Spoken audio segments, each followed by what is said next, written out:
MLC Botsa Satyanarayana మాట్లాడుతున్నారు. Live లో చూద్దాం. 456 కోట్లకి రివైజ్ పెట్టారు. యాక్చువల్గా రిలీజ్ చేసినంతో దేవుడి గిరిక. యాక్చువల్గా రిలీజ్ చేసింది దేవుడి గిరిక. ఇప్పుడు వచ్చి కూడా ఎవరికి తెలియదు.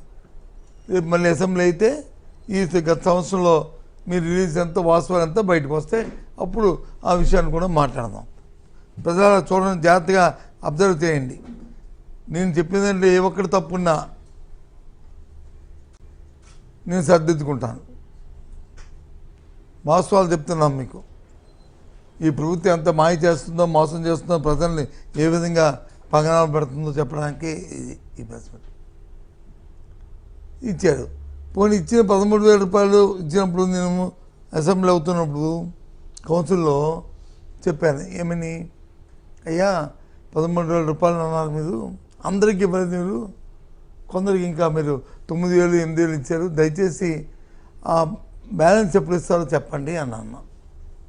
అంటే కొంతమంది మంత్రులు ఇచ్చారు నా మీదకి, ఛాలెంజ్ చేస్తున్నాం, పదండి చూపెడతామని. నేను చెప్పాను, ఇది ఛాలెంజ్ చేయడానికి ఇదేమి కుస్తీ పోటీ కాదు, దయచేసి ఆ మాటలు వాడద్దు.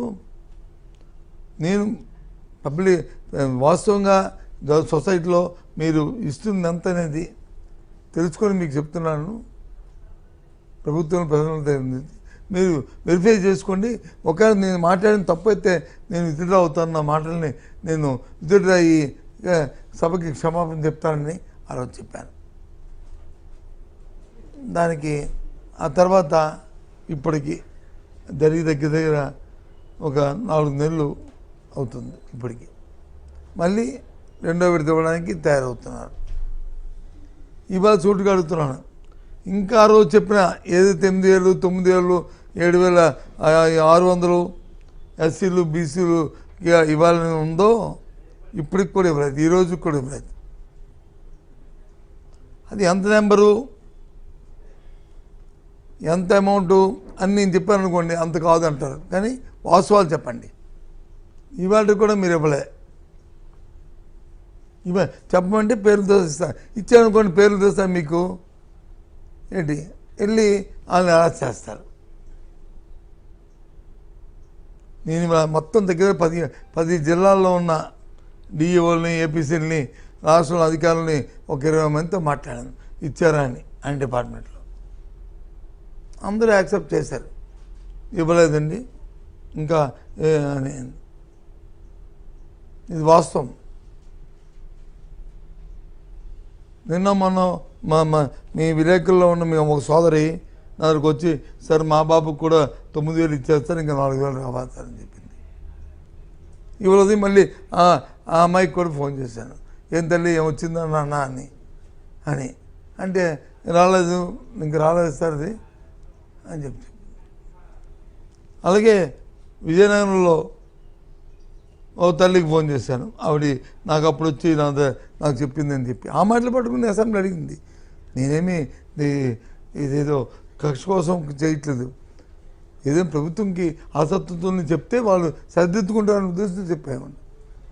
ఆ అమ్మాయికి మళ్ళీ ఉదయం ఫోన్ చేశాను, ఫోన్ చేస్తే రాలేస్తారని చెప్పింది. దాంతోపాటు మళ్ళీ ఎంకరేజ్ చెప్పంటే ఇంకొక స్కూల్ కూడా చెప్పింది. మొత్తం మా స్కూల్, ఈ స్కూల్లో ఒక 16 మందికి, ఈ స్కూల్లో ఒక 13 మందికి రాలేదు. ఆ స్కూల్ పేర్లు అడిగితే ఇస్తాను మీకు. 13 మందికి రాలేదండి. ఇది వాస్తవం. ఎప్పుడైనా సరే గత ప్రభుత్వంలో ఇలాగ 7,000 8,000 9,000 5,000 6,000 ఇచ్చిన సందర్భాలు ఉన్నాయని చెప్పండి. ఏ ఒక్కరైనా సరే చెప్తే నేను అగ్రీ, ఐ యాక్సెప్టెడ్, నేను తలదించుకుంటాను. ఏం చేస్తున్నావు ముఖ్యమంత్రిగా చంద్రబాబు నాయుడు, నీ అనుభవం ఏమవుతుంది? ఎంతసేపు పబ్లిసిటీ కోసం ఇష్టారాజ్యంగా మాట్లాడుతూ, ఇష్టారాజ్యంగా చేస్తూ ఇదేనా కార్యక్రమం? భ్రష్టు పట్టించారు ఈ విద్యా వ్యవస్థని ఈ రాష్ట్రంలో.